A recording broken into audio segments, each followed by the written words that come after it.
Hey dear listeners, I am back again. Welcome back to my channel. So story में आगे बढ़ने से पहले जिन्होंने चैनल सब्सक्राइब नहीं किया है वो सब्सक्राइब कर ले and don't forget to press the bell icon, जिससे आप फ्यूचर में वीडियोस के नोटिफिकेशन मिस ना करें। एंड यदि आपने लास्ट एपिसोड मिस कर दिया है तो आप डिस्क्रिप्शन में जाकर देख सकते हैं, आपको लास्ट एपिसोड का लिंक डिस्क्रिप्शन में मिल जाएगा। सो चलिए स्टोरी में चलते हैं। रोहित की सांसें अभी भी चल रही थी, बट उसका फेस, उसकी बॉडी पूरी तरह से जल चुकी थी। रोहित को हॉस्पिटल ले जाया जाता है। डॉक्टर बताते हैं कि कंडीशन बहुत सीरियस है, शायद ही ये अब बच पाए, और उसे आईसीयू में एडमिट कर लिया जाता है एंड उसका ऑपरेशन किया जाता है। कुछ देर बाद डॉक्टर बाहर आते हैं, तभी रोहित की मॉम डॉक्टर से पूछती है कि वो कैसा है।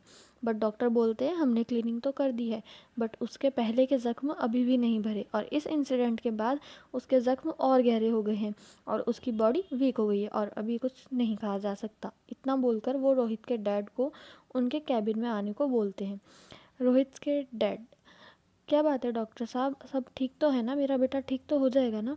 डॉक्टर: देखिए, आप थोड़ा सब्र रखिए, अभी कुछ नहीं कहा जा सकता, हम 24 आवर्स से पहले कुछ नहीं बता सकते, और यदि उसके बाद भी रोहित को होश नहीं आता है तो वो कोमा में जा सकता है। बट आपसे मुझे एक बात करनी थी।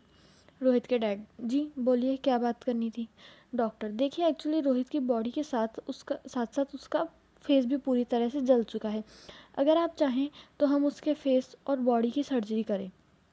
रोहित के डैड थोड़ा कन्फ्यूजन में थे कि रोहित की मॉम से इस बारे में पूछा जाए या नहीं, उसकी मॉम का रिएक्शन कैसा होगा। बट रोहित की मॉम बाहर खड़ी सब कुछ सुन रही थी और रोहित के डैड की हालत उनसे देखी नहीं जा रही थी, इसलिए वो डायरेक्ट अंदर आ जाती है और सर्जरी के लिए हाँ बोल देती है।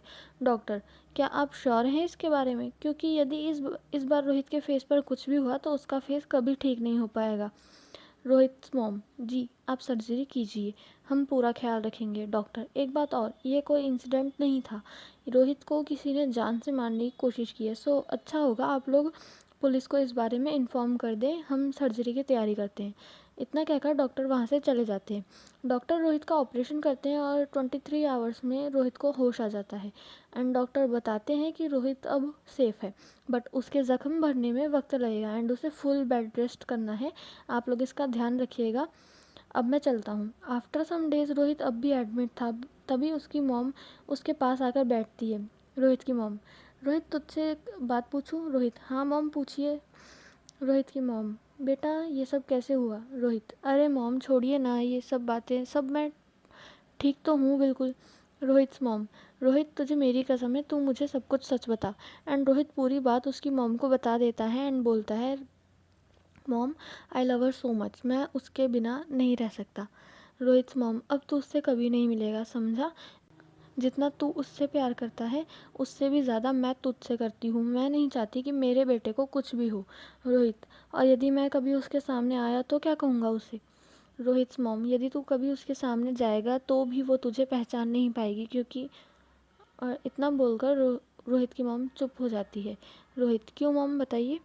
रोहित मॉम रोते हुए: क्योंकि तेरा चेहरा बदल चुका है, तेरा फेस पूरा ख़राब हो चुका था, इसलिए तेरे चेहरे की सर्जरी करनी पड़ी। रोहित मन ही मन बहुत दुखी हो रहा था, पर वो खुद की मॉम को और तकलीफ़ नहीं देना चाहता था। रोहित: अरे बस इतनी सी बात, पर आप इतना क्यों रो रही हो? ओके, मैं नहीं मिलूँगा उस लड़की से mom, I promise. Rohit mom थोड़ा प्राउडली एंड थोड़ा कंफ्यूज होते हुए बोलती है, थैंक्स बेटा, अब तू आराम कर, मैं आती हूँ थोड़ी देर में। रोहित की मॉम के जाने के बाद रोहित रोता है एंड खुद को पूरा चेंज करने की सोच लेता है। आफ्टर सम डेज रोहित के कहने पर ऐसा शो किया जाता है कि रोहित मर चुका है। जब उस गर्ल को ये सब पता चला तो उसका बहुत बुरा हाल हुआ।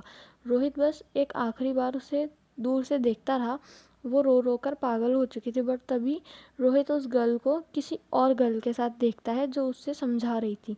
उसे ऐसा करते देख रोहित को लगा कि शायद वो उसे संभाल लेगी एंड उसके बाद वहाँ से चले जाता है। यहाँ पे रोहित का फ्लैशबैक ख़त्म हो जाता है। रोहित ये सब सोचते सोचते सो जाता है। अदर साइड सिया किसी की मेमोरीज में खोई हुई अपने मोबाइल में किसी की फ़ोटोज़ देख कर रोई जा रही थी। सियाज थिंकिंग, हम कभी अलग नहीं होंगे ना जान? गाय: नहीं, कभी नहीं। थिंकिंग ओवर, सिया उस पिक से बोलती है, हम कभी अलग नहीं होंगे जान, कभी नहीं, हमेशा आपके साथ रहूँगी मैं, आपने अपना प्रॉमिस नहीं निभाया, बट मैं ज़रूर निभाऊंगी, चाहे कुछ भी हो जाए। सिया बार बार बस यही सब सोचते सोचते सो जाती है। अदर साइड अयान टेंशन में सो नहीं पा रहा था, और उधर शानी आज जो कुछ भी हुआ उसके बारे में सोच सोच कर रोए जा रही थी। अयान सोचता है कि वो टिया से बात करेगा एंड उससे बोलेगा शानी के साथ फ्रेंडशिप करने को, और उसे बिल्कुल भी अकेला ना बोलने का बोलने का, जिससे शानी थोड़ा तो सेफ रहेगी। एंड आफ्टर दैट अयान कुछ प्लान करता है एंड बेड पर लेटकर आज शानी के साथ उसने जो टाइम स्पेंड किया था उसके बारे में सोच रहा होता है। अयान थिंकिंग, कितनी प्यारी लगती है, आज भी गुस्से में बिल्कुल वैसी ही लगती है जैसी 1 साल पहले। एंड आफ्टर दिस अयान के फेस पर एक हल्की सी स्माइल आ जाती है, और ऐसे ही सोचते सोचते वो सो जाता है। बट शानी सो नहीं पाती, वो बस पूरी रात अयान की बातें सोच सोच कर रोती रहती है। आज एक बार फिर अयान की बातों से शानी को बहुत हर्ट हुआ था। सो गाइज, ये था आज का एपिसोड। स्टोरी में आगे जानने के लिए keep listening heart whispers truly madly deeply. मिलते हैं अगले एपिसोड में, तब तक के लिए stay connected with the channel world of imagination. And guys, कैसा लगा आज का एपिसोड प्लीज़ कमेंट में ज़रूर बताइएगा। एंड आपके जो भी थॉट्स हो स्टोरी को लेकर please share with me in comment box. Thank you for watching my video. Don't forget to like, share and subscribe. Keep supporting.